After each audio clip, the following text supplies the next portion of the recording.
J'ai parfois du mal à caser dans l'espace d'une heure et demie tout ce que je veux dire et je ne tiens pas toujours mon programme. Donc là, je termine le cours numéro 4 et je passe au cours numéro 5.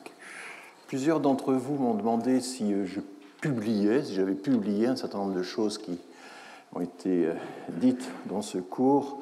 Donc je vous signale une petite publication parue début novembre. Ça s'appelle « Parlons immigration en 30 questions » à la documentation française pour le prix astronomique de 5 € et quelques. Il y a en fait 33 questions et non pas 30. Le grand remplacement en est une, par exemple, il n'y a pas que ça. Donc c'est une actualisation des données migratoires sur un certain nombre de thèmes. C'est une réflexion aussi. C'est précédé d'une introduction un peu décousue, dont je ne suis pas très content, parce que l'éditeur m'avait beaucoup pressé, mais enfin les 33 questions, elles, sont, je pense, très bien traitées. Ça se lit vite, sans doute en une soirée, même si ça m'a coûté des mois de labeur, mais ça, c'est une loi normale. Hein. C'est la vie du chercheur qui publie. Donc, je vous avais déjà parlé de ce livre fondateur de Chaim Perelman et Lucie Olbrecht-Titeka, publié à Bruxelles en France, à Paris d'abord en 1958, et puis réédité depuis X fois. Vous voyez qu'on en est à la 6e édition, donc c'est vraiment un grand classique, le traité de l'argumentation. Il existe, heureusement, si ça vous intéresse, une version condensée, l'Empire rhétorique, rhétorique et argumentation, qui est en fait un résumé, finalement, du traité de l'argumentation.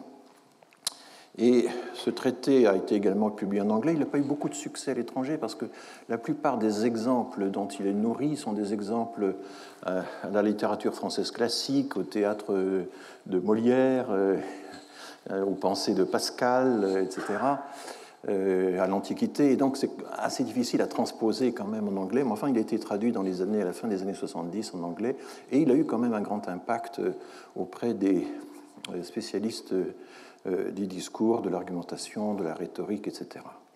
Il y a dans ce traité de l'argumentation, je vous ai déjà dit à quel point il se situe dans la tradition aristotélicienne, qu'il ravive, hein, il fait une distinction très forte entre la démonstration géométrique, mathématique, et le fait que dans la vie ordinaire, on ne peut en fait prétendre qu'à accroître le degré d'assentiment des personnes.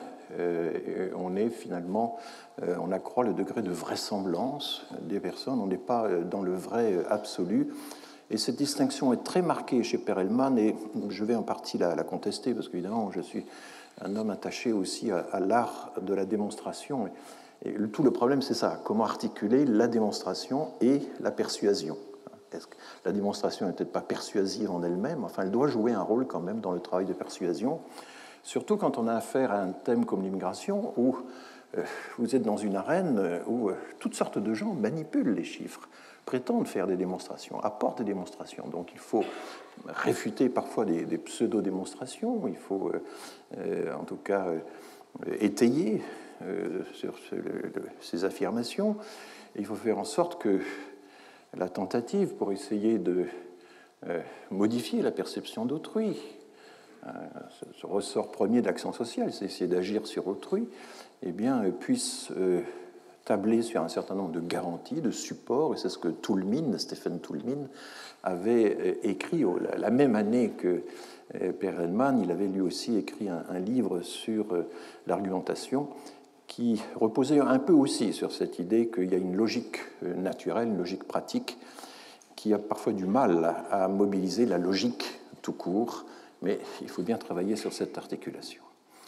Alors, plusieurs colloques se sont réunis pour essayer de dresser, quelques décennies plus tard, le bilan de l'apport de Perelman et de sa collaboratrice.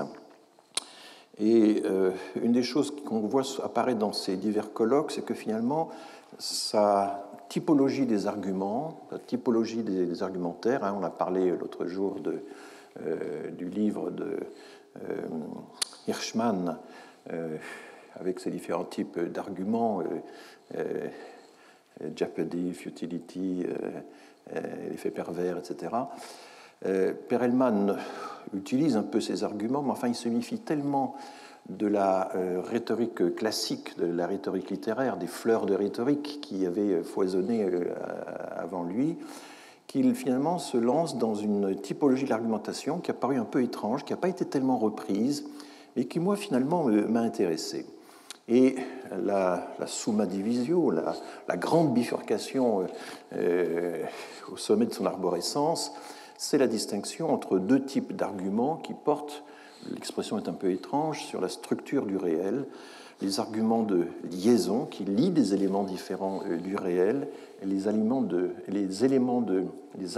dissociation qui essaient de montrer que deux choses que l'on peut confondre sont indûment confondues, elles n'ont rien à voir d'une certaine manière. Donc je vous ai mis en dessous des formules familières qui d'une certaine manière redisent la même chose un peu autrement. Dans les arguments de liaison, tout se tient.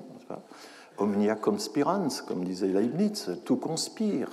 Et puis dans les arguments de dissociation, on explique que deux choses qui ont l'air d'être identiques, en réalité, n'ont rien à voir, ou qu'une même notion doit absolument se dédoubler.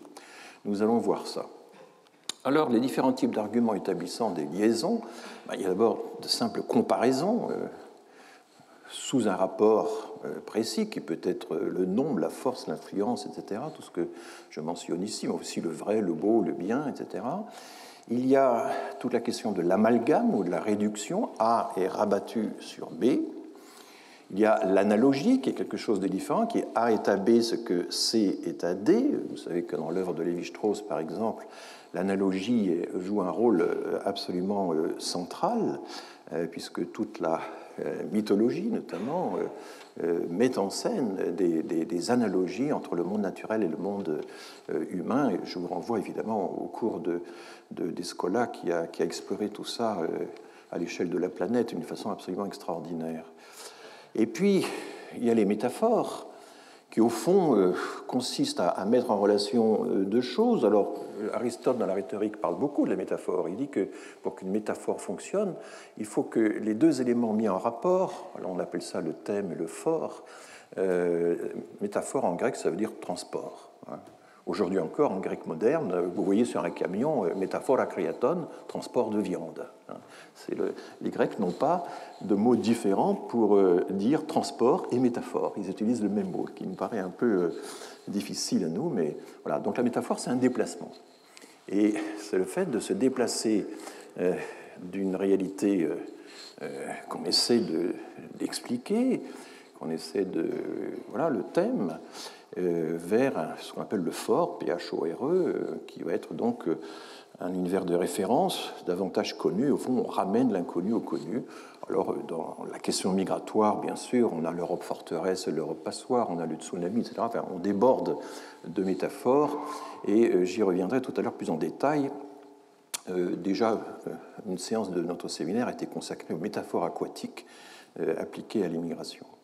Et puis, il y a des métaphores, je dirais, alors là, une réflexion un peu plus personnelle, des métaphores qui sont systématiques, qui sont envahissantes, j'ai envie d'appeler ça des mégaphores.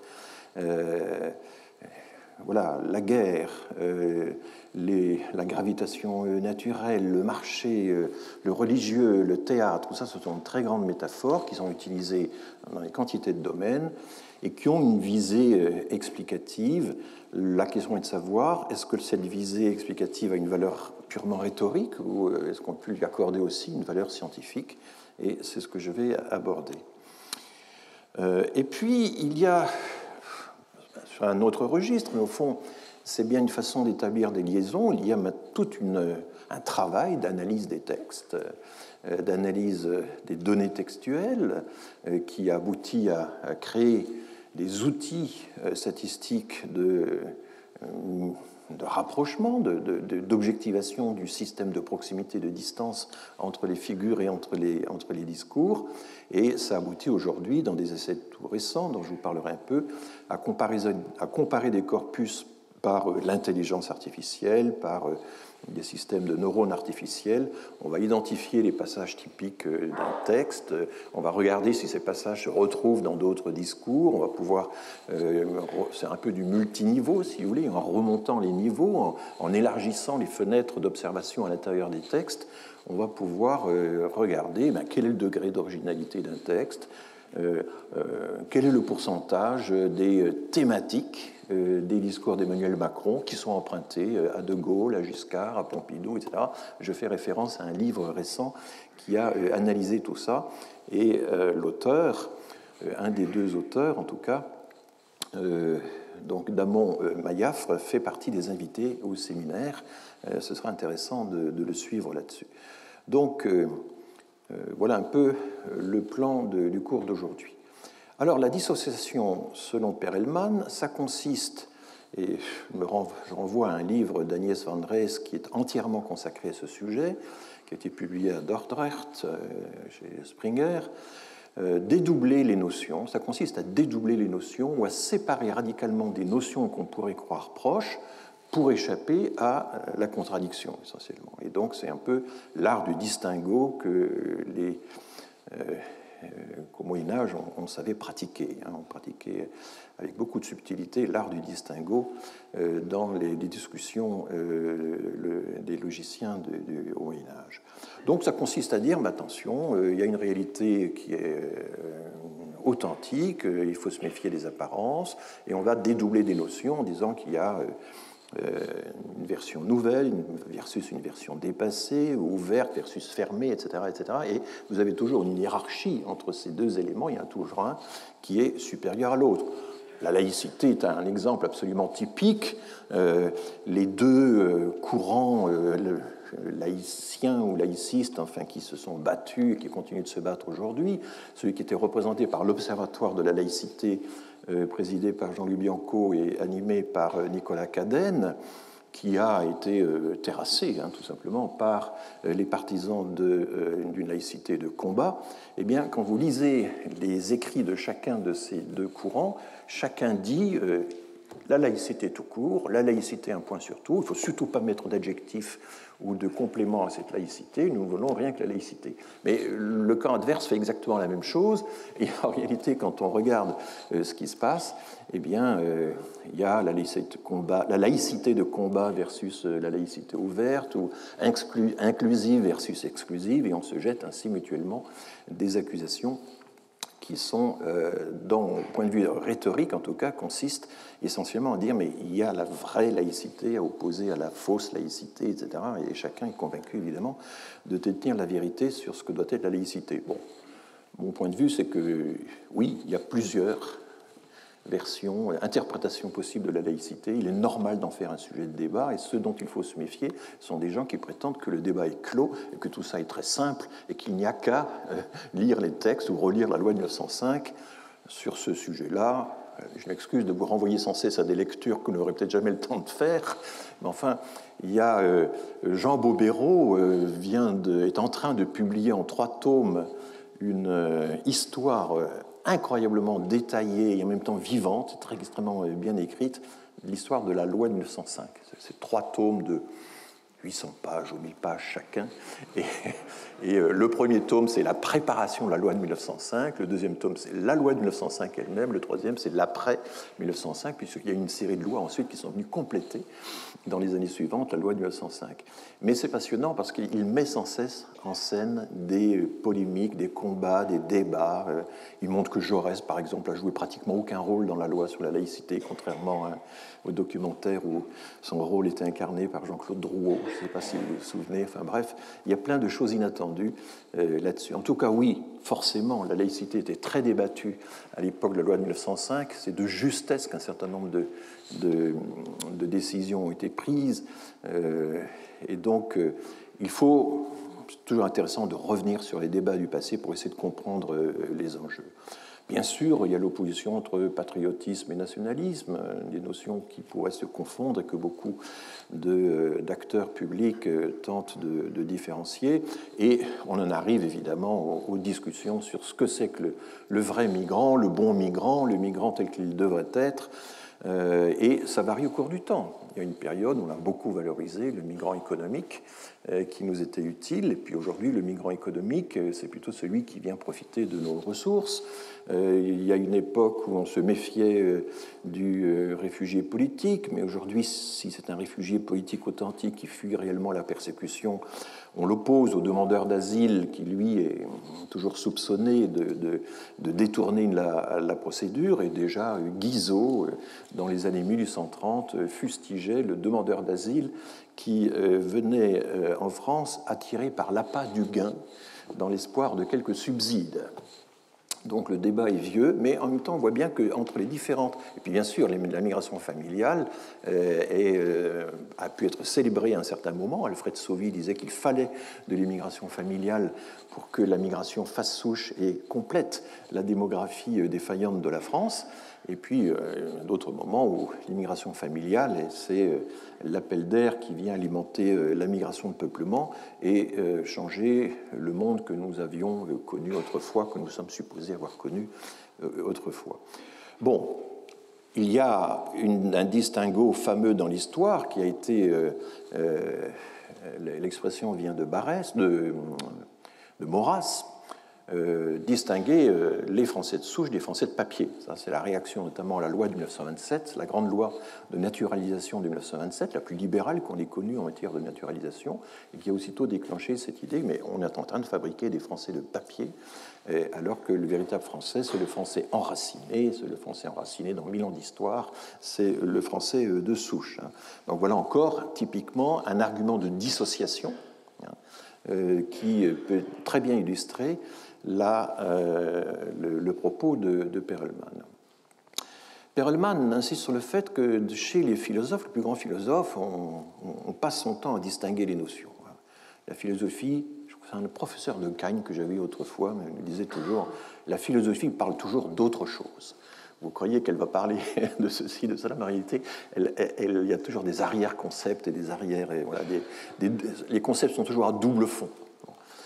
Et là, je ne reprends pas les exemples de Perelman, j'ajoute des exemples que j'avais eu l'occasion d'explorer autrefois, mais les Allemands sont très forts pour ça, parce qu'ils ont une langue double, ils ont une langue avec des concepts d'origine germanique et des concepts empruntés au latin ou voire directement en français, et c'est extraordinairement compliqué, évidemment, ça fait les délices et les tourments des traducteurs de pouvoir rendre compte de l'opposition entre Historie et Geschichte, entre Zivilisation et Kultur, ça c'est un grand classique, entre Realität et Wirklichkeit, Moralität et Sittlichkeit, Objekt et Gegenstand. Vous voyez, je ne vous traduis pas, parce que vous comprenez évidemment naturellement les termes qui sont à gauche, rational et vernünftig, habituel et gewöhnlich, ça c'est Husserl, qui a toute une théorie de l'habitus. Habitude et habitus, ça c'est Bourdieu. L'habitus a à voir avec l'habitude, mais c'est quand même pas l'habitude. Bon, c'est moins mécanique, c'est plus créatif, c'est bon.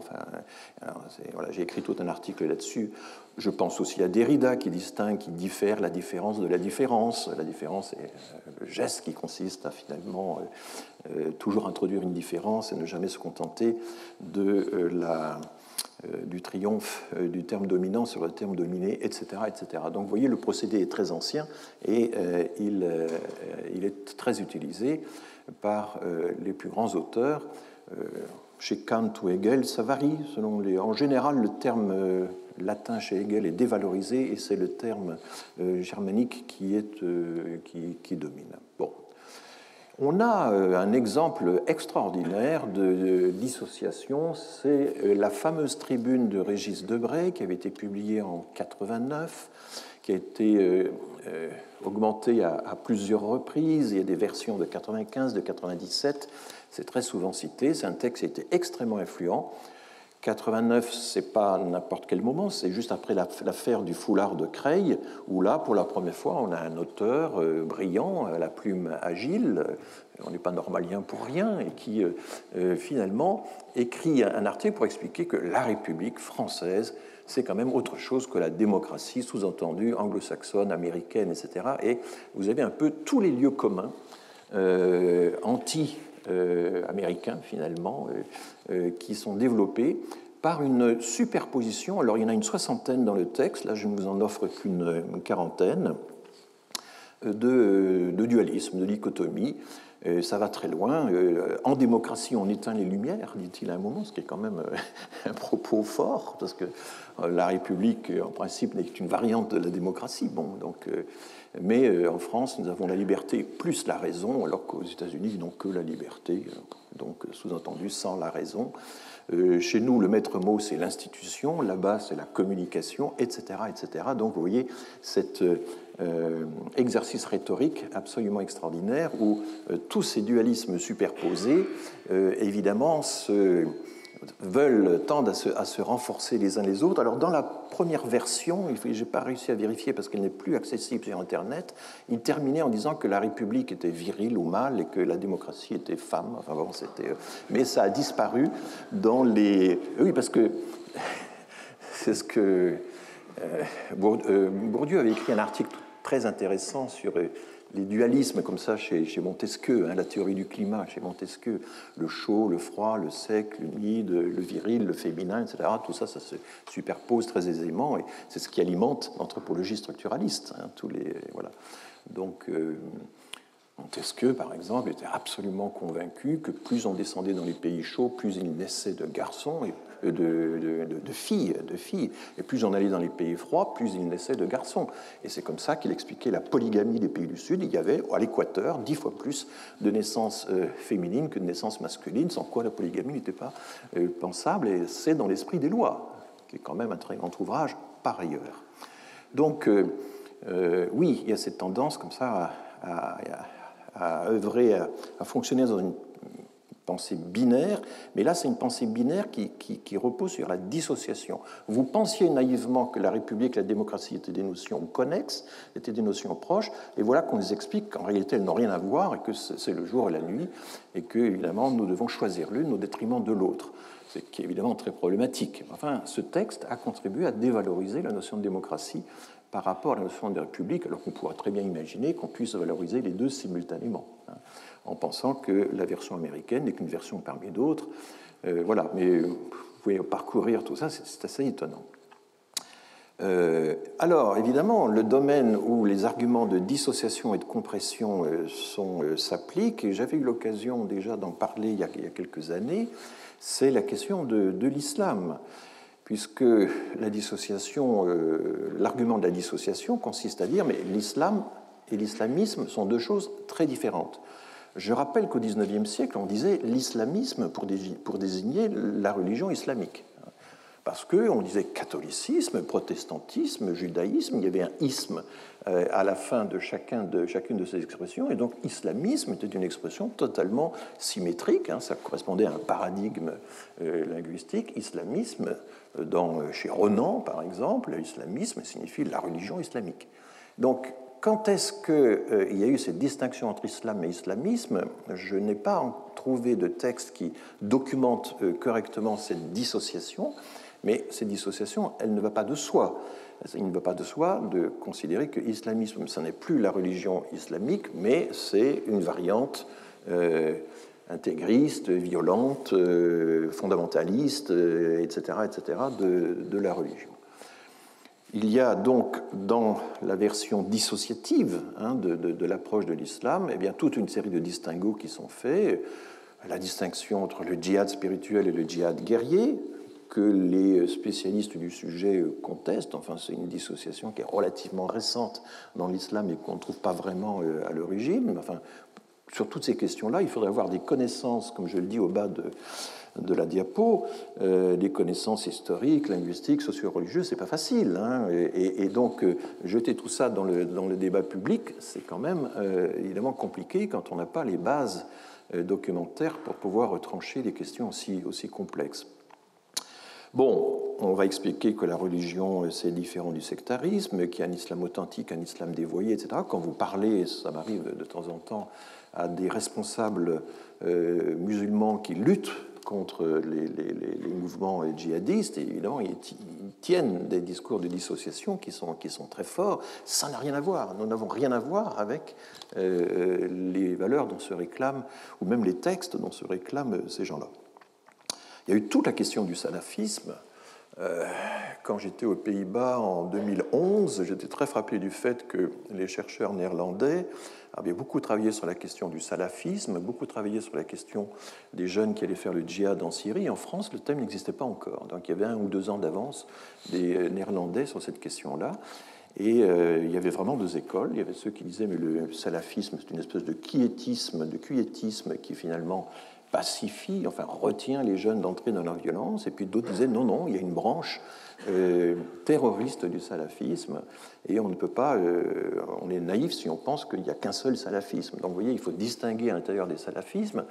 Tous ces arguments, ce sont des arguments donc de dissociation qui évidemment, alors, compliqués parce qu'il faudrait comparer ça avec également d'autres religions. Vous avez un très grand nombre de mouvements religieux, évidemment, que ce soit au sein du judaïsme, du christianisme, etc., où vous avez un certain nombre de ces confusions, de ces dissociations qui sont faites. Donc la dissociation consiste à lutter contre l'amalgame, qui est le grand argument utilisé. Et du coup, et ça je l'avais présenté, je reprends une diapositive que j'avais présentée lorsque j'avais parlé d'Olivier Roy, de François Burgat et de Gilles Kepel, peut-être que certains d'entre vous se souviennent de ce cours, et on voyait comment, notamment dans l'argumentation de François Burgat, il y avait l'idée que ce qu'on impute à l'islam, c'est en fait simplement un habillage religieux, qu'en réalité tout ça est politique, et que ces mouvements de révolte ou ces mouvements terroristes empruntent un langage religieux sans que le ressort de leur action soit proprement religieux. C'est donc un usage politique de la religion. D'autres disent non, c'est vraiment la thèse de Keppel, c'est que c'est vraiment le développement d'arguments religieux et on peut suivre la trace des textes qui vont de tel et tel imam à tel et tel terroriste. Il y a des filiations précises, il y a aussi des circuits de financement, etc., qui sont précis et qui viennent de certains États du Golfe, etc. Donc vous voyez, deux types d'argumentation complètement opposés. Et dans l'argument de dissociation, ce qui est frappant, c'est l'idée qu'il y a des sphères, la sphère politique, la sphère sociale, la sphère religieuse, mais ces sphères se touchent à peine. Elles sont assez séparées, elles communiquent juste par la tangente.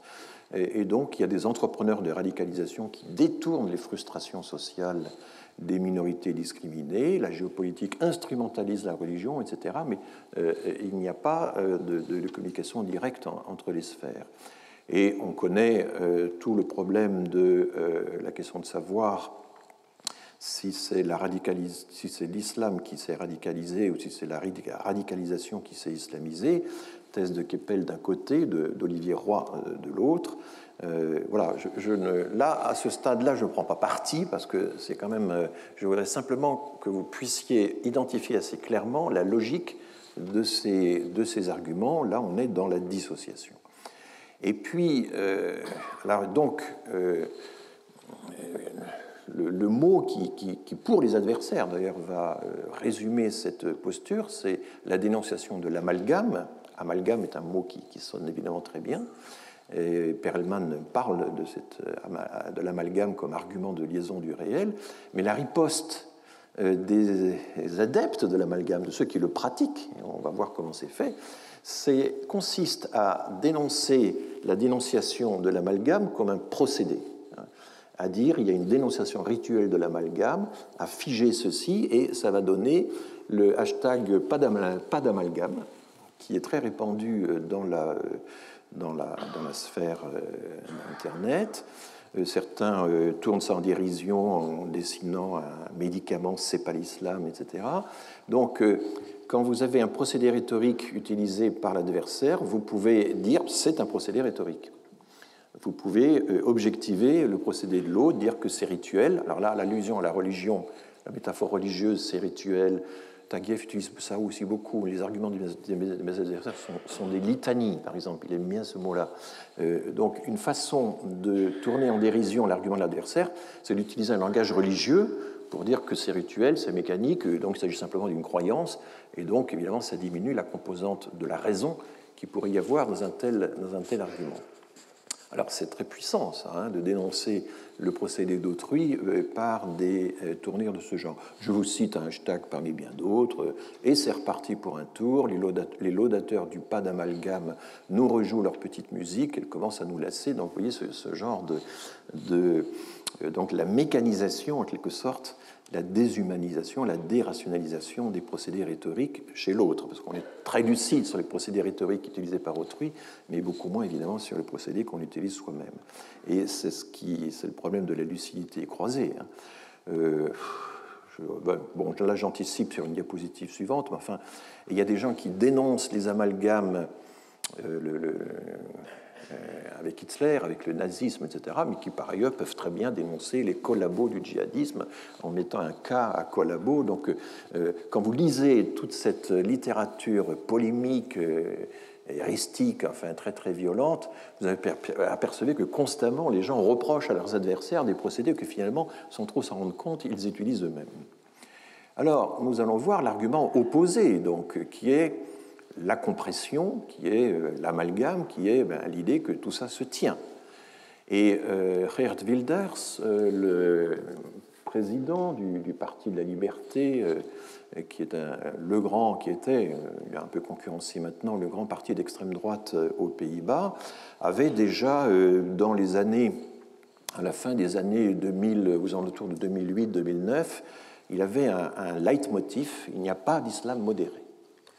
Vous retrouvez la même chose chez Zemmour. Il n'y a pas de distinction à faire entre un islam modéré et un islam violent ou extrémiste. En réalité, l'islam, c'est un bloc, et il y a un continuum entre les deux formes d'islam. Il n'y a pas d'islam modéré. L'islam n'est pas une religion, mais c'est une idéologie politique. Alors, Wilders a beaucoup insisté là-dessus, et de très nombreux auteurs ont repris cette formule. D'ailleurs, assez intéressant de voir qu'un certain nombre d'intellectuels néerlandais ont beaucoup fréquenté les milieux parisiens, l'inverse est moins vrai, et il y a des circulations d'arguments tout à fait clairs entre les deux pays. Wilders, notamment, est connu aussi pour avoir, à plusieurs reprises, considéré que le Coran était un livre aussi dangereux que Mein Kampf, et de même que Mein Kampf est interdit aux Pays-Bas, il faudrait interdire le Coran. C'est un amalgame qui est évidemment assez... il a été... il y a eu un procès contre lui, mais au nom de la liberté d'expression, il a été relaxé. En France, je ne sais pas ce que ça donnerait, un tel procès, assimiler le Coran à Mein Kampf, mais Wilders l'a fait ouvertement et de façon systématique et voilà, enfoncer le clou en quelque sorte. Bon, alors il y a les historiens ou les philosophes qui se piquent d'histoire. Les origines de l'islam, c'est une affaire assez compliquée. On aura l'occasion d'en parler l'année prochaine puisque je vais consacrer mon cours au lien entre migration et religion. Donc on va essayer d'explorer un petit peu aussi, finalement, un peu ambitieux, mais ce que c'est que la religion, comment ça fonctionne, et notamment la question très controversée des origines de l'islam, puisqu'il se déroule à peu près 80 ans entre la mort de Mahomet et les récits qui commencent à se cristalliser sur Mahomet et sur son message. Donc, un certain nombre de gens expliquent que l'islam, finalement, est une religion guerrière dès le départ, qu'elle a toujours été, voilà, qu'elle contient la violence dans l'œuf, en quelque sorte, et que par conséquent, l'islam d'aujourd'hui, c'est encore l'islam naissant, c'est la même chose, il y a une continuité totale, c'est toujours la liaison établie entre les deux. Et du coup, tout ceci est transposé dans l'individu. À partir du moment où il y a des intentions, un profil, eh bien, ça vous est conduit à l'acte presque automatiquement. Et évidemment, c'est un argument qui est très puissant parce qu'il repose sur la peur. Il faut se méfier évidemment de ce qui est d'une menace qui existe dans l'œuf. Et donc, la vision, c'est celle de Cassandre, qui, évidemment, chaque fois qu'il y a un attentat terroriste, considère que sa prophétie est confirmée. Et tout ça est très déterministe. Je suis assez frappé en lisant certains textes de voir à quel point, d'une certaine manière, il y a une espèce de fatalisme qu'on a l'habitude d'attribuer à l'islam. C'est assez curieux. C'était écrit, il suffit de lire le Coran et vous comprenez les attentats d'aujourd'hui. Il y a un côté fataliste il y a une analogie avec la lecture fondamentaliste des textes sacrés. On prend les textes à la lettre et on ramène tout aux origines. Et alors le problème, c'est que si on faisait la même chose avec le judaïsme, avec certains textes quand même très violents des évangiles, qui ne sont pas beaucoup lus, mais enfin, il y a quand même les paroles du Christ assez étonnantes. J'avais faim et vous m'avez nourri, j'avais soif et vous m'avez donné à boire, j'étais un étranger et vous m'avez accueilli. Ça, c'est la première partie du discours du Christ. Mais la deuxième partie, c'est et ceux qui ne m'ont pas donné faim, on les jette aux flammes de l'enfer, et ceux qui n'ont pas donné à boire, etc. Et donc, on voue aux flammes de l'enfer ceux qui n'ont pas fait ça. Et là, on se dit, c'est bizarre, c'est un discours de charité absolument extraordinaire. Toute la première partie du discours est admirable, le Christ comme opérateur universel, tout ce qu'on a pu faire à l'un de ceux-ci, parce que les disciples disent, enfin, on ne vous a jamais donné à boire, on vous a pas... Oui, mais chaque fois que vous l'avez fait à un de ces petits, c'est comme si vous l'aviez fait à moi. Donc c'est le Christ comme opérateur universel, n'est-ce pas, de la charité. Le problème, c'est que ce texte, qui est un des plus beaux textes du christianisme, est aussitôt suivi d'un texte parallèle qui consiste à vouer aux flammes de l'enfer ceux qui ne pratiquent pas la charité. Alors souvent, la deuxième partie du texte n'est pas lue. Voilà, mais aller voir l'original, c'est assez. Donc l'Église a été capable de filtrer, de sélectionner les textes les plus charitables, l'amour du prochain, etc., et d'écarter quand même ou de minimiser les textes les plus violents. Il y a aussi les textes où le Christ dit celui qui ne fait pas ceci, qui fait là, il vaut mieux qu'il se coupe la main. Enfin bon, il y a des choses comme ça très très très étranges. Et là, je vous renvoie au cours de Thomas Romer, au livre de Thomas Romer, qui a beaucoup parlé de la question de la violence dans les religions. Vous lisez Maïmonide, grand théologien du XIIe siècle. Maïmonide disserte longuement sur la question de savoir si, quand on a commis tel ou tel crime, l'adultère, etc., est-ce qu'il faut lapider, est-ce qu'il faut, est-ce qu'il faut tuer par un autre moyen, etc. On ne sait pas ce que ça veut dire exactement, ça n'a jamais été pratiqué, mais à cause de cette question proprement, ce fait historique un peu contingent, c'est que le judaïsme, sauf de très rares époques, comme l'époque hasmonéenne, n'a pas eu le pouvoir, n'a pas pu exercer le pouvoir dans des territoires, etc., comme l'islam a pu le faire. Et donc, effectivement, la mise en pratique d'un code pénal extrêmement violent avec des châtiments physiques, etc., qui existait également dans le judaïsme, n'a jamais pu être mise en pratique, et les spécialistes du sujet se demandent toujours à quelle époque exactement le judaïsme a finalement renoncé à l'idée même de ces châtiments et pas seulement leur mise en pratique que de toute façon ils ne pouvaient pas faire. Vous voyez à quel point la relation entre violence et religion est quand même, dès qu'on commence à faire un tout petit peu de comparatisme et un peu d'histoire, devient très compliquée, et la désinvolture, la rapidité avec laquelle dans le débat public on agite toutes ces idées-là, on fait tous ces amalgames, est évidemment assez consternante, parce qu'il faudrait en réalité travailler la chose, et c'est aux fidèles de chaque religion de faire le tri. On a un peu tourné en dérision le fait que l'Église ne citait qu'une partie des propos du Christ, mais d'une certaine manière, chaque religion fait sa sélection, et ça, c'est une question intéressante. Bon, mais nous aimons bien identifier l'autre au mal absolu, et là, il y a un jeu, un mécanisme que Léo Strauss, donc ce philosophe américain qui est décédé dans les années 70, je crois, et qui a été le premier à désigner. Il utilisait l'expression latine par dérision, reductio ad Hitlerum, ça consiste à ramener l'adversaire d'une façon ou d'une autre au mal absolu, à Hitler.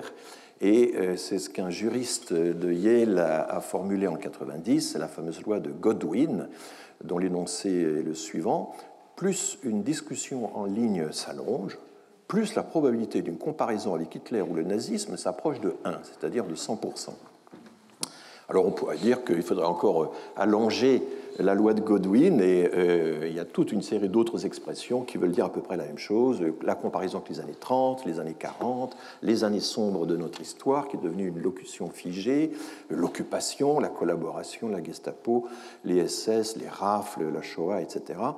Donc en France, on parle de la loi de Godwin. Dans les pays anglo-saxons, on parle du point Godwin, du moment où on bascule dans l'amalgame qui finit toujours par arriver à un certain moment dans une discussion en ligne. Bon. Et on va en voir des exemples. Alors, un exemple bien connu, c'était Marine Le Pen assimilant les prières de rue à l'occupation. Il y a eu un procès là-dessus.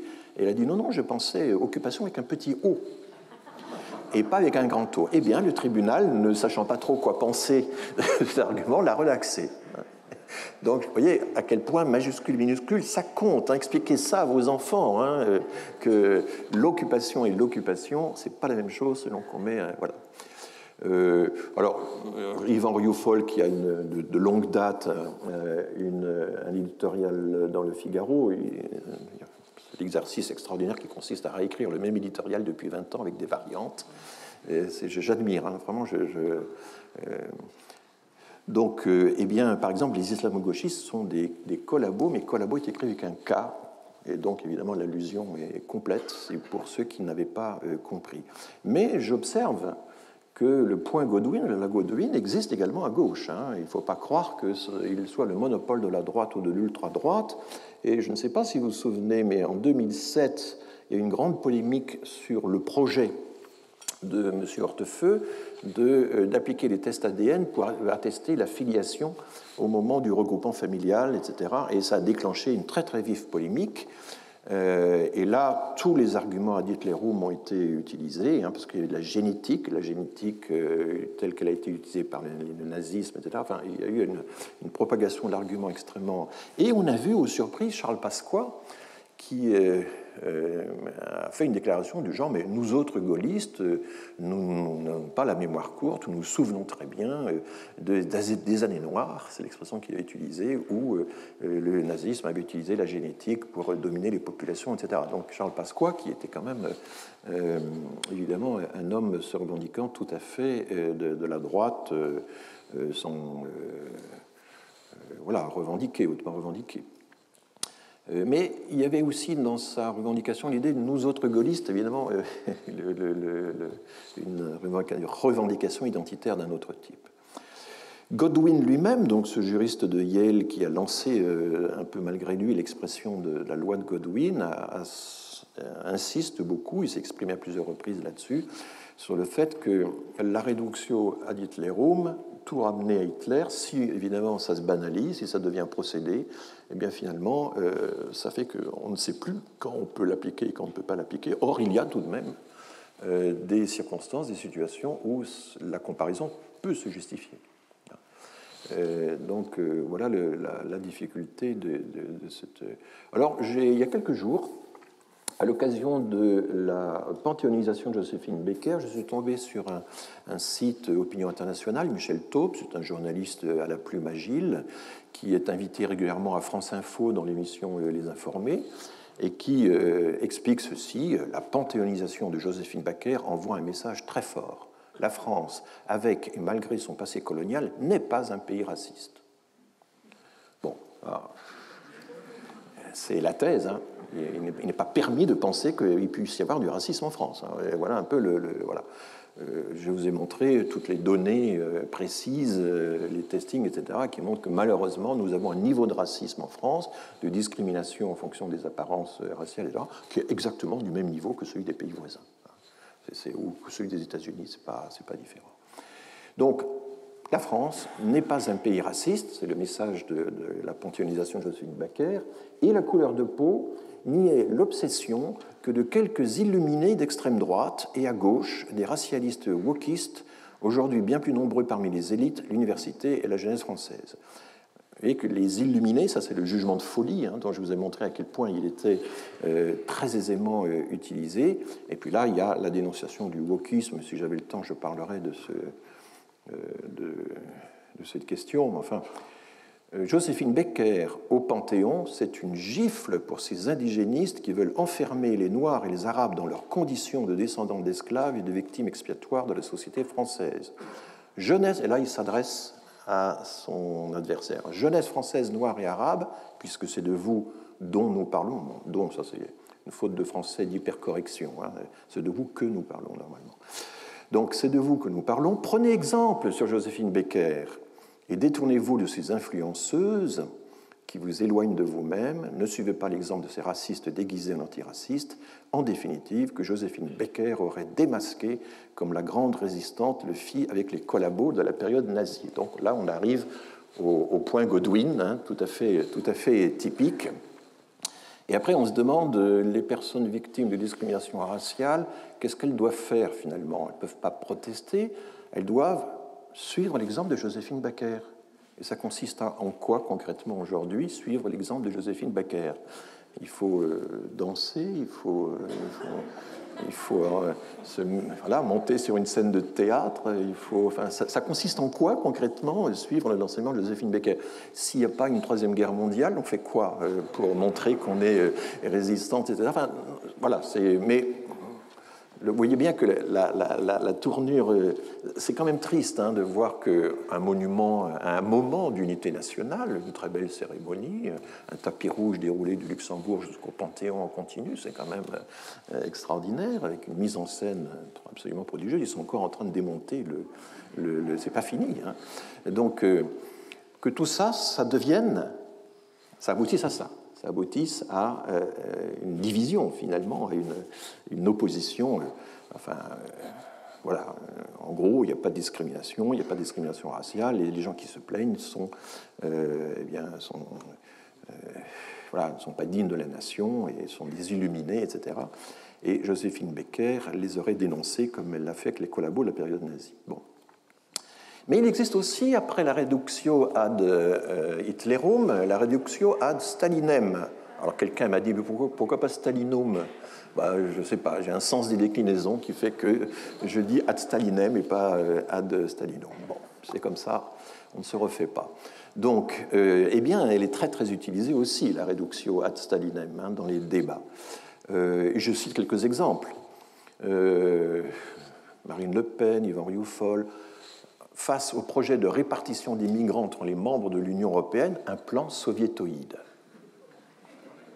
Il s'agissait de répartir les demandeurs d'asile en fonction de la population, en fonction du PIB par habitant, en fonction de l'inverse du taux de chômage. Enfin, c'était des choses assez rationnelles qui avaient été calculées par Eurostat, mais à partir du moment où... Voilà, c'est un plan soviétoïde. Quand il y a alors, les démographes qui ne confortent pas vos vues sur la fécondité soi-disant galopante des immigrés, ce sont des Lysenko. Ça aussi, c'est une réduction ad Stalinem. Lysenko, c'est ce scientifique qui prétendait pouvoir transformer à volonté la biologie des plantes, n'est-ce pas, de façon à miser sur des gains de productivité absolument extraordinaires à la demande de Staline. Voilà, donc les démographes sont comparables à des gens qui travaillent sur ordre au bénéfice du pouvoir, faussent délibérément leur donner. Enfin, c'est tout ça que veut dire Lysenko, et j'en parlerai tout à l'heure. Une action en justice contre les propos racistes, c'était à propos justement d'un des nombreux procès de Zemmour, c'est forcément un procès de Moscou. Et voilà. Et alors, j'ai trouvé, comme ça, au hasard de mes lectures, je lis tout, c'est terrible, Elisabeth Lévy dans Causeur, qui réplique à Laurent Geoffrin dans Libération, qui avait essayé de faire un article essayant de ramasser un petit peu ce qu'il y avait de commun entre toute une série d'auteurs. Il avait dressé en quelque sorte des listes, et elle lui réplique en disant, en le qualifiant de commissaire politique, qui dresse des listes de néo-réactionnaires, et dans la même phrase, il y a procès de Moscou et il y a rafle. Et là, on a la combinaison de la reductio ad Hitlerum et de la reductio à Stalinem. Bon, vous voyez le niveau du débat. Donc, il faut être, je pense, attentif à ces... Alors, l'INED, et moi, donc en partie, nous sommes des Lysenko. Je vais quand même revenir sur cette question-là, parce que, évidemment, le problème, c'est, face à des procédés rhétoriques comme cela, qu'est-ce qu'on peut faire? Est-ce qu'il faut renoncer à la démonstration? Est-ce que je dois renoncer à ce qui est la base de mon métier, qui est quand même d'établir les faits et d'essayer de dire, écoutez, non, je ne suis pas un adepte du rhetoric turn, je ne pense pas que tout est rhétorique dans la vie, y compris la science. Je pense qu'il y a à un certain moment, il faut pouvoir opposer les faits, le calcul, à des affirmations qui en fait relèvent de procédés rhétoriques. Alors, à plusieurs reprises, dans plusieurs interviews, dans Mélancolie française en 2010, vous voyez, l'affaire est ancienne déjà, mais c'est quelque chose qu'il a répété il y a 2 ans à peu près, il y a 1 an. Notre dynamisme démographique est d'origine immigrée. Je réponds là à ceux que j'appelle les Lysenko de l'INED, qui trafiquent tellement les chiffres qu'ils finissent par nous dire que l'apport de l'immigration, c'est 0,1%. Ça fait rire toute la France.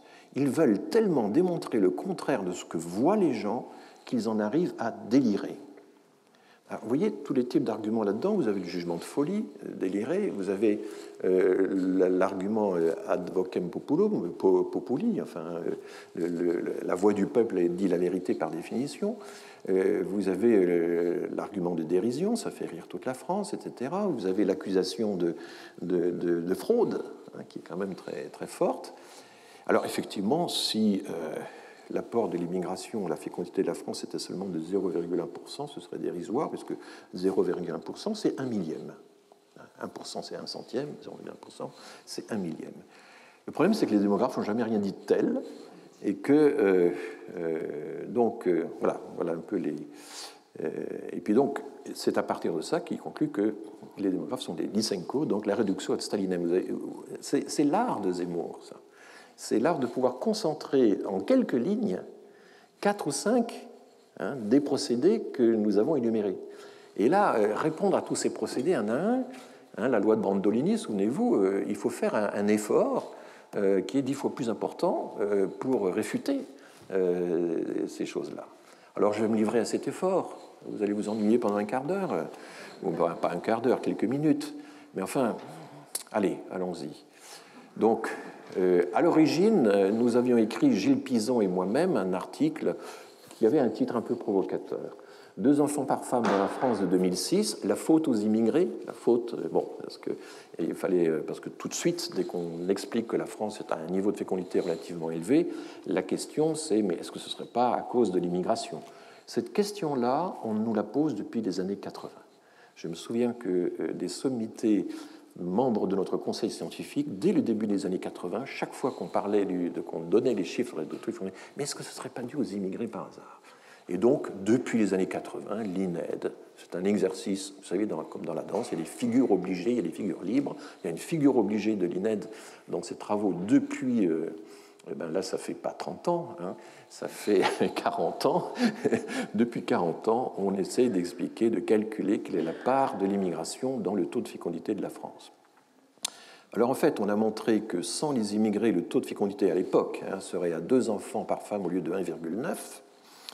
Et donc, les immigrés ajoutent 0,1 enfant au taux de fécondité national. 0,1 sur 1,9, c'est une augmentation de un peu plus de 5% et pas de 0,1%. On a donc admis un apport de la fécondité des immigrés à la fécondité nationale 53 fois plus élevé que ce que Zemmour nous a imputé. Bon, c'est un petit détail au passage. Mais d'où vient la confusion? C'est qu'il n'a pas compris qu'il a confondu 0,1 enfant, la différence entre 1,9 et 2, avec 0,1%. Voilà. Alors ça, c'est évidemment une erreur de débutant. Il a confondu la contribution de la natalité et la contribution de la fécondité. Ça, c'est déjà plus excusable. Alors, nous avons actualisé. L'INSEE a refait les chiffres. Depuis cette époque, depuis l'accusation de lysenkisme, on a refait 3-4 fois les calculs. Les chiffres varient un petit peu, mais enfin, c'est toujours le même ordre de grandeur. Et donc, la dernière édition, c'est en 2019. La France a la plus forte fécondité d'Europe. Est-ce dû aux immigrés? Là, on a pris un titre un peu plus soft. Et donc, nous sommes mis à 3, une personne de l'INSEE et une personne de l'INED, puis moi-même qui ne suis plus à l'INED maintenant, là, je suis ici au Collège de France. Et voilà la figure qu'on a publiée. Vous avez en noir l'évolution du taux de fécondité depuis 2009, le nombre moyen d'enfants par femme, et vous voyez qu'il y a une baisse un peu continue depuis 2014, 1,99, 1,94, 1,91, 1,88. Vous avez en haut le taux de fécondité des immigrés, qui était de 2,77 en 2009 et qui lui aussi connaît une chute, d'ailleurs assez forte récemment, 2,72, 2,60. On n'a pas encore les chiffres consolidés de 2017 et 2018, parce que ça fait partie des calculs assez complexes qu'il faut faire dans la consolidation. Ça n'est pas le compte-rendu que l'on publie dès le mois de janvier pour l'année précédente. Donc, un décalage entre Alors, si on prend l'année 2017, 2,6 enfants pour les immigrés, 1,77 pour les natives, c'est une différence qui n'est pas négligeable, c'est 50%. Hein. Les immigrés, en moyenne, 50% d'enfants de plus que les natifs. Voilà un peu l'ordre de grandeur. Et puis, les natifs sont en dessous de la moyenne nationale. Alors, comment se fait-il que voilà, tout le problème, et c'est ça que nous allons voir ici, c'est que donc, la moyenne nationale entre 2,60 et 1,77, c'est 1,88. C'est très proche de la moyenne des natifs, tout simplement parce que les immigrés ont un poids qui reste quand même très minoritaire parmi les femmes ayant donné lieu à des naissances au cours de l'année. Et si on essaie de regarder, vous voyez, on peut tracer le graphique comme ça. Voilà, les immigrés, c'est 12% des mères de l'année, les natifs, c'est 88%. Donc, vous voyez que la moyenne, évidemment, c'est une moyenne qui est pondérée entre les deux grandeurs et qui tient compte, bien sûr, des effectifs considérés. 0,11 enfants par femme de différence entre les natives et l'ensemble, c'est une différence de 6% et pas de 0,1%. Hein, on retrouve. On a beau refaire tous les calculs, voilà ce que. Mais l'argument de Zemmour, qui a été suivi par d'autres, consiste à dire mais les gens de l'INED ont torturé les chiffres. Ils cherchaient absolument à démontrer quelque chose, ils ont torturé les chiffres, etc. Non, on n'a rien torturé, on a fait quelque chose d'assez simple, c'est que le nombre moyen d'enfants par femme dans la population, c'est le nombre d'enfants des immigrés et le nombre d'enfants des natifs, mais multiplié par un coefficient qui est leur part dans la population des mères de l'année. Voilà. Bon, c'est un petit peu plus compliqué que...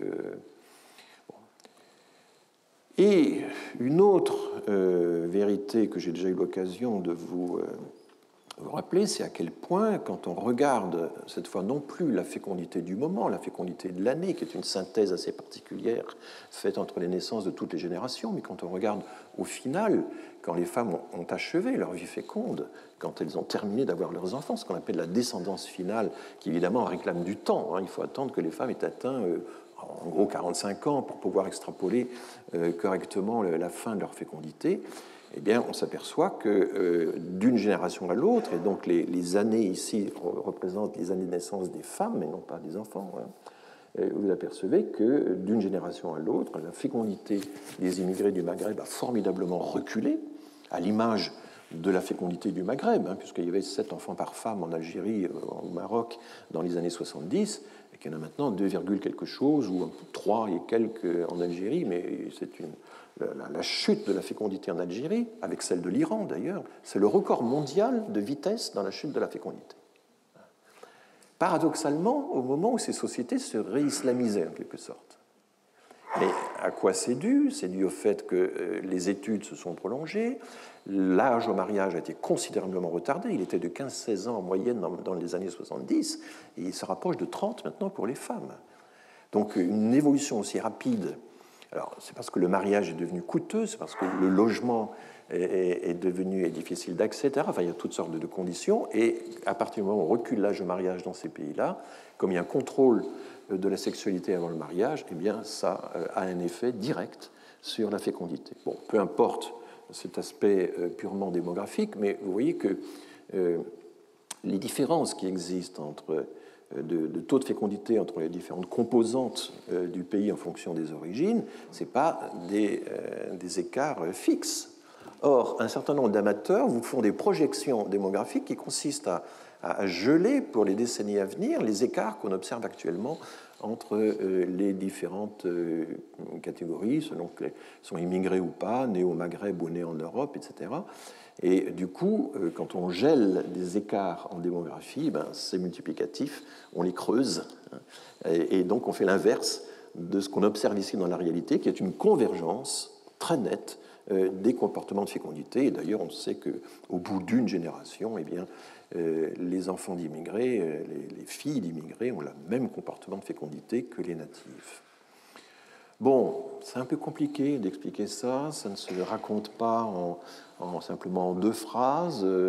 Dans les journaux, on publie très peu de graphiques. Moi, je n'arrive pas à placer des graphiques dans les journaux parce qu'ils ont leur propre infographie qui repose sur d'autres principes et qui souvent consistent aboutissent parfois à rendre moins lisibles les choses que vous aviez, dont la lisibilité, vous êtes habitué, vous, à la travailler depuis des décennies.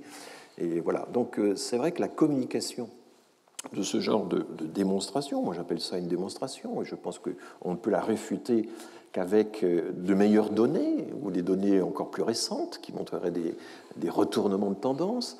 On ne peut la démontrer, on l'a réfuter qu'en montrant que les données seraient radicalement fausses, mais enfin, l'état civil français, il est quand même assez correct. L'enquête famille, qui sert de base aussi, c'est 300 000 personnes interrogées à la faveur du recensement. C'est quand même, c'est pas un petit sondage des familles, c'est quelque chose d'extrêmement solide.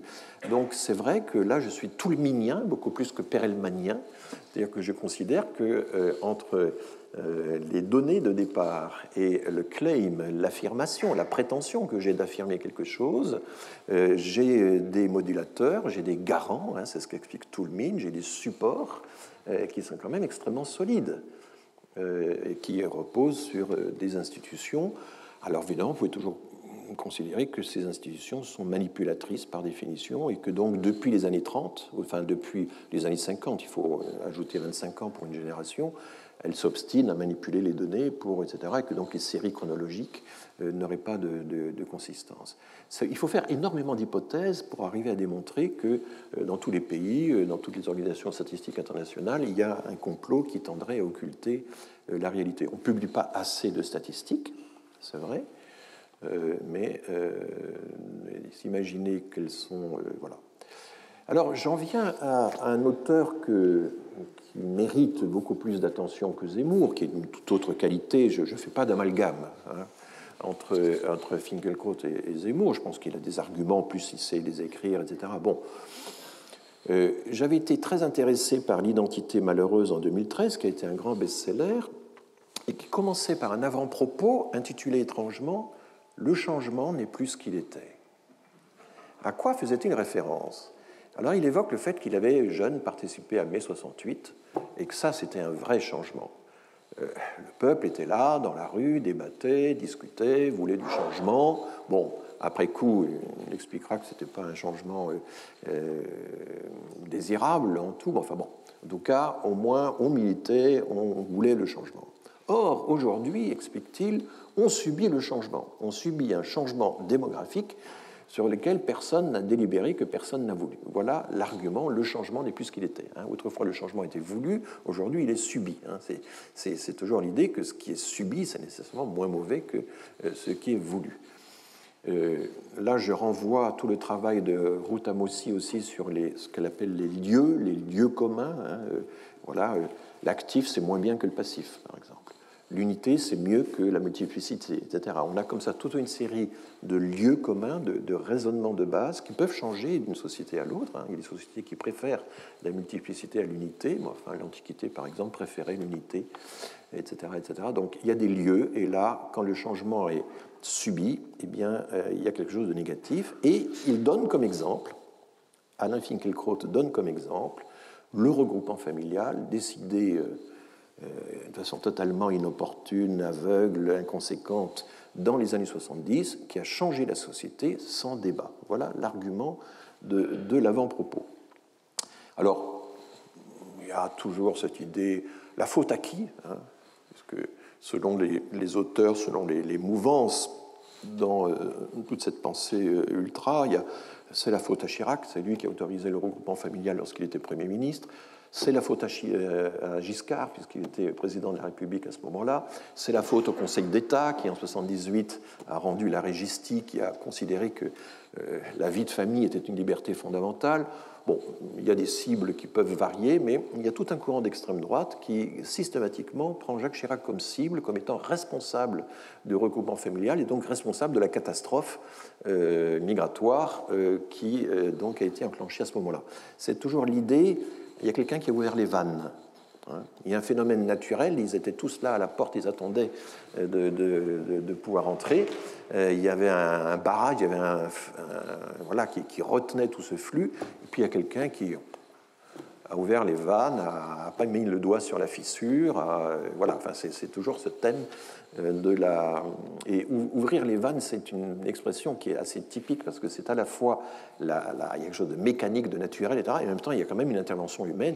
Il y a à la fois de la nature et du complot, quoi. Il y a un mix de nature et de complot, et c'est ça qui fait le succès de ce genre de dénonciation. Alors, Finkielkraut, c'est ça sous une forme soft, sous une forme assez élégante, sous une forme... Mais enfin, le fond de l'argument, la structure de l'argument, c'est bien celui-là. Et là, le démographe qui a un petit peu le sens de l'histoire, il y a beaucoup de démographie historique et de très grande qualité, s'est dit, au fond, c'est vrai, les changements démographiques, il y en a eu beaucoup au cours de l'histoire, est-ce qu'ils ont été voulus? Et il y a tout le problème des conséquences de l'action. C'est dans les années 60 que les chercheurs américains ont distingué des effets voulus et non voulus, attendus et non attendus, désirables et non désirables. Et ces trois dichotomies qui ne se recoupent pas définissent toute une combinatoire des différents types de changements. Il y a des changements qui étaient voulus et qui sont à la fois désirables et attendus, ça existe quand même. Il y a des changements totalement inattendus et qui peuvent avoir des effets positifs ou bien au contraire des effets négatifs. D'ailleurs, toute la combinatoire existe. Et là, le problème, c'est qu'on a eu beaucoup dans notre histoire de comportements, de politiques, d'orientation générale de la société qui ont abouti à des conséquences démographiques qu'on n'avait pas estimées. Par exemple, la France est le premier pays malthusien d'Europe, celui qui a réduit sa fécondité dès la seconde moitié du XVIIIe siècle. Il y avait les secrets de la contraception s'étaient répandus dans les campagnes, disait-on, et donc le paysan français réduisait sa descendance. Il la réduisait par des méthodes très simples, qui est la méthode du retrait, tout simplement. Il n'avait pas d'autre méthode que celle-là. Bon, elle marche en probabilité.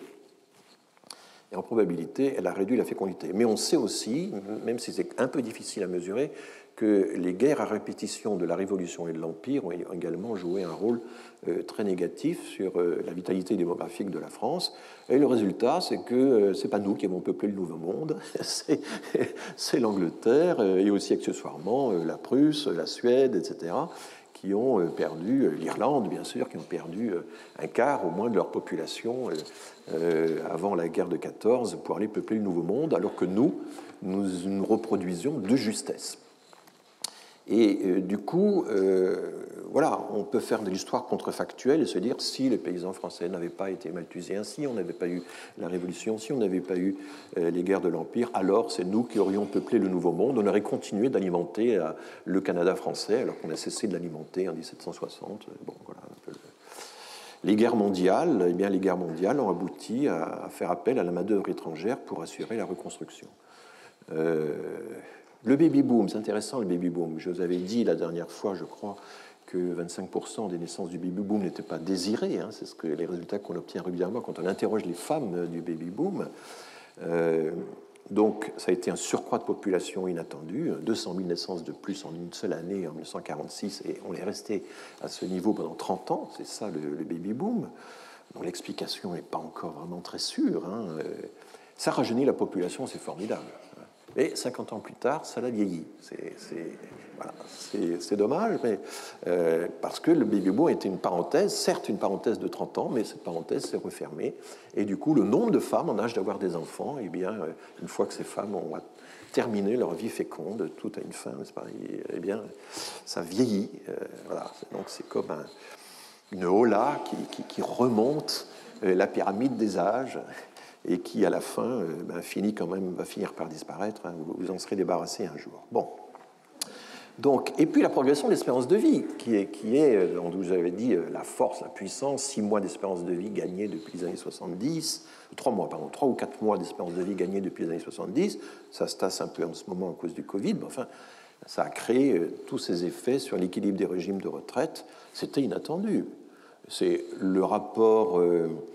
il y a eu un rapport dans les années fin des années 70 pour essayer de commencer à entrevoir les effets du baby-boom sur le vieillissement, mais il a fallu du temps pour en mesurer l'importance. Ça n'était pas voulu. En fait, nous passons notre temps à accueillir des surcroîts de population qui n'étaient pas voulus.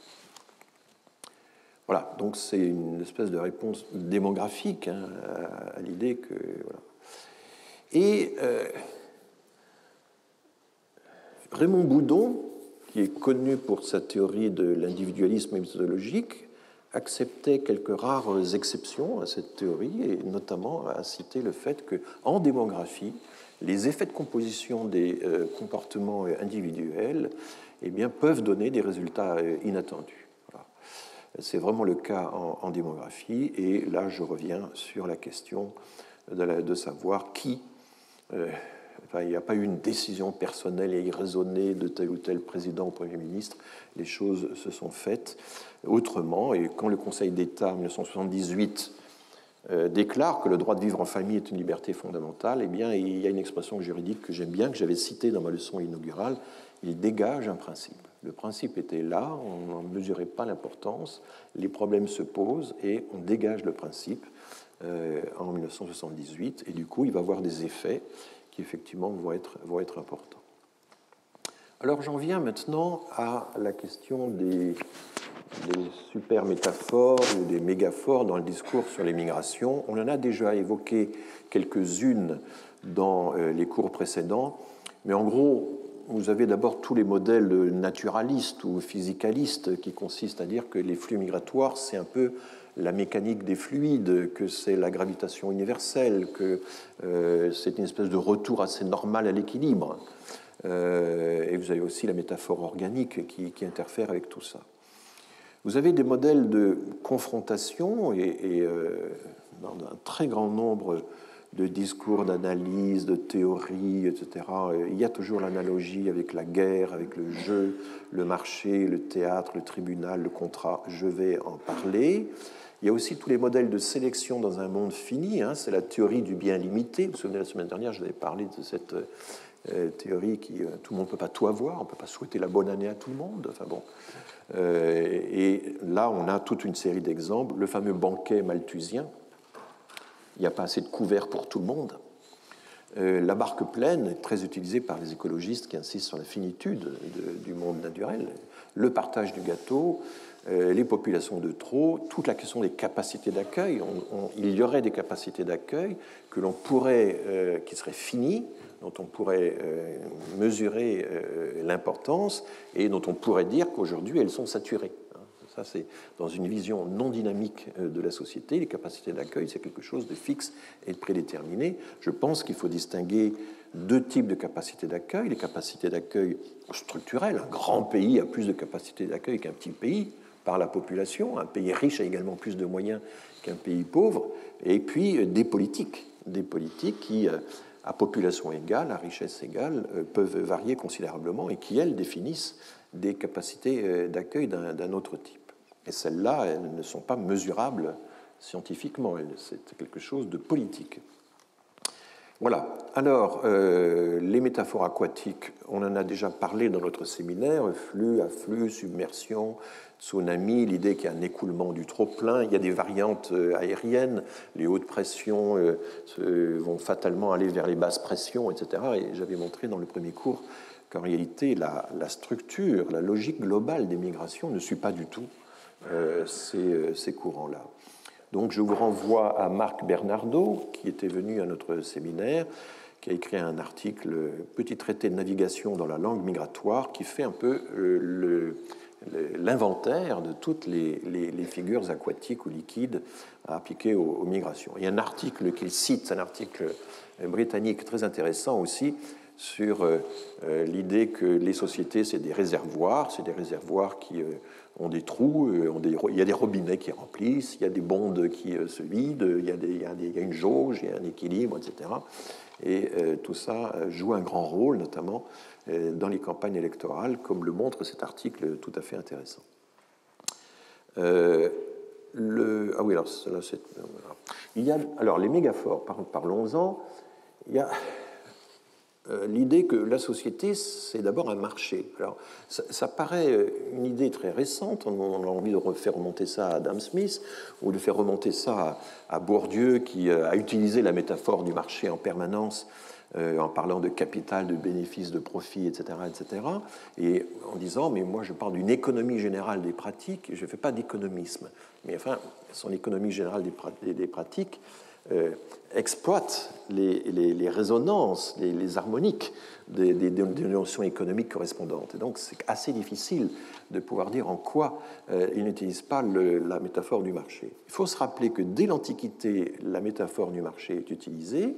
Quand on interroge Pythagore, nous raconte Diogène Laërce, pour lui demander mais qu'est-ce que c'est qu'un philosophe, il dit, le philosophe, c'est l'homme qui va au marché, qui observe le marché, mais qui n'achète ni ne vend.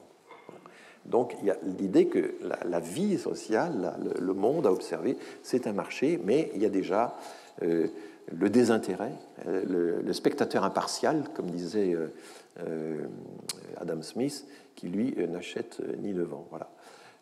Mais bien sûr, vous lisez La Rochefoucauld, vous lisez Nietzsche, et là, c'est la grande découverte dont Hirschman a parlé dans Les passions, les intérêts. On découvre que tout est intéressé, que l'intérêt mène le monde. C'est la phrase du XVIIe siècle, le duc de La Rochefoucauld. L'intérêt mène le monde. Et donc, derrière toute action, il y a un intérêt caché. Et on peut dire que la sociologie de Pierre Bourdieu, c'est essentiellement le dévoilement de l'intérêt caché, y compris et surtout dans des pratiques qui pouvaient paraître désintéressées, comme l'art, la religion, la philosophie, etc., etc., où là, dévoiler l'intérêt caché chez des gens qui s'affichent désintéressés, là, évidemment, c'est l'exploit suprême quand on est capable de faire ça.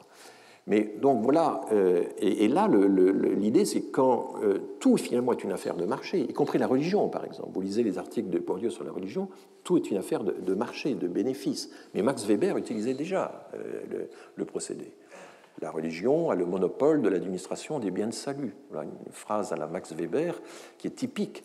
Et le problème, c'est, et là j'anticipe sur le religieux qui se trouve un peu plus loin, c'est que quand deux grandes mégaphores se croisent, comme le marché et le religieux, il y a l'idée que parler du marché, parler du religieux, ça consiste quand même à dévaloriser un peu le comportement en question.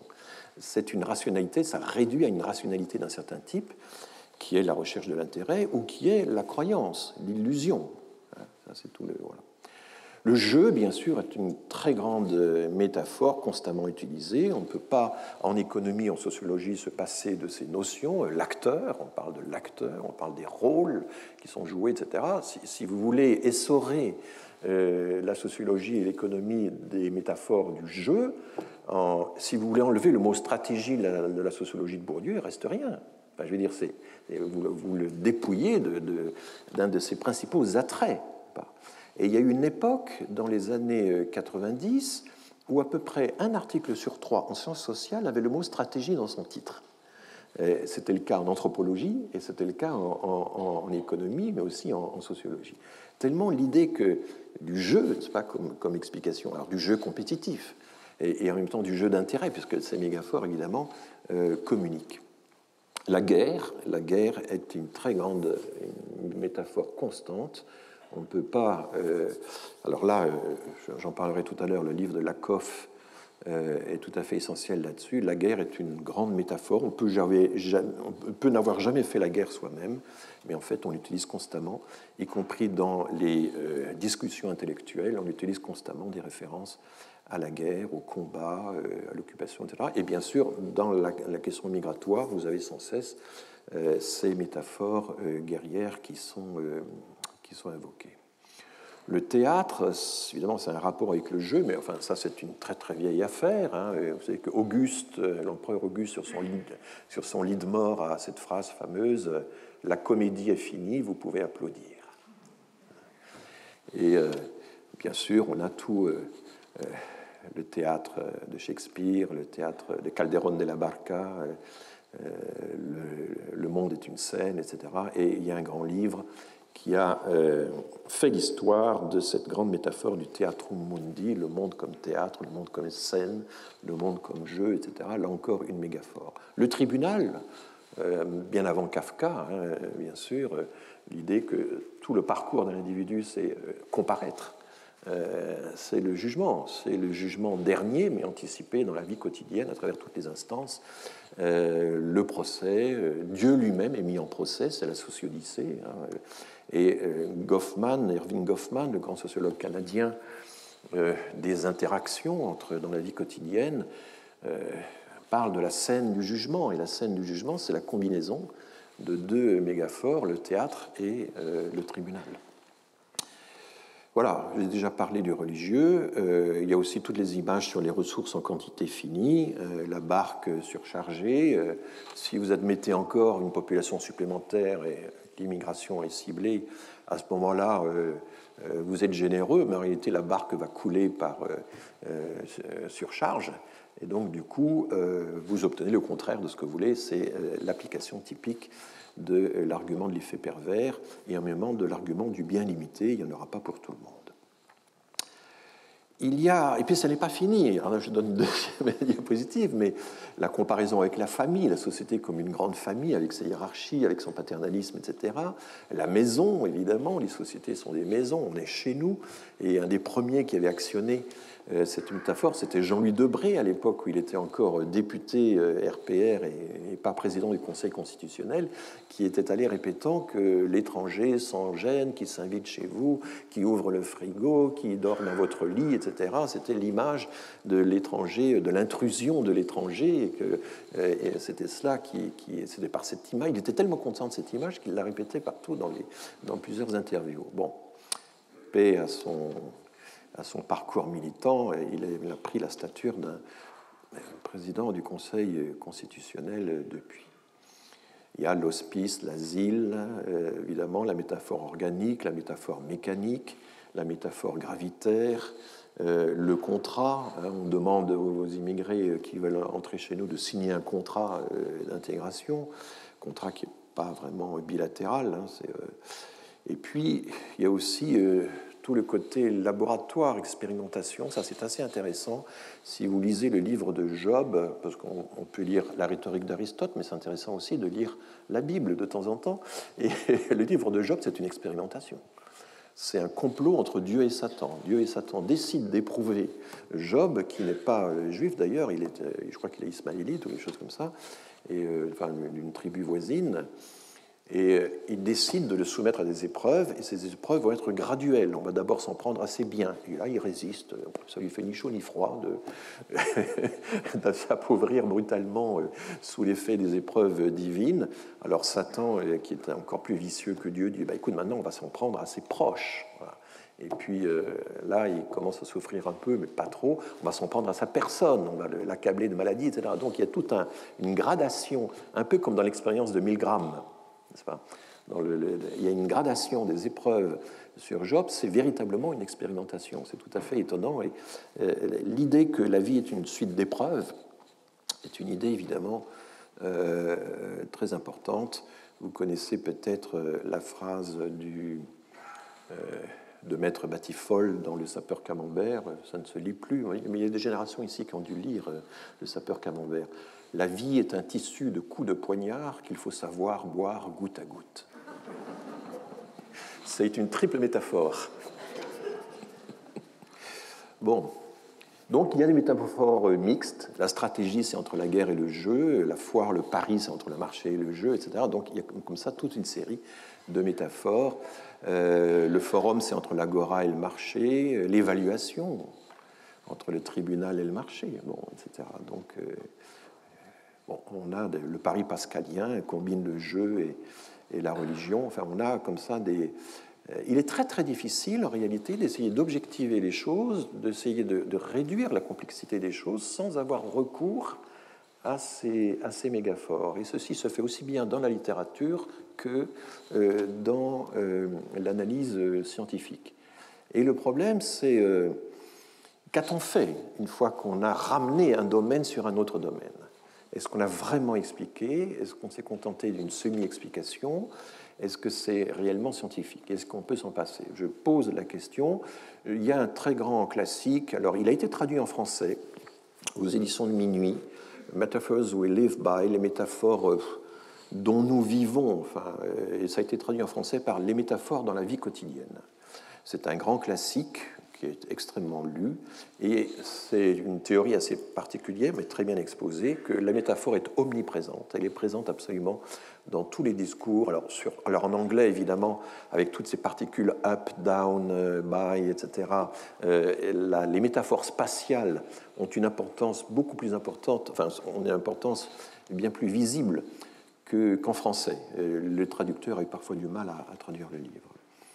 Mais l'idée, c'est que la métaphore, ce n'est pas simplement un rapprochement rationnel entre deux réalités, ce n'est pas quelque chose qui est en quelque sorte directement suggéré par la réalité, c'est le résultat d'expériences vécues.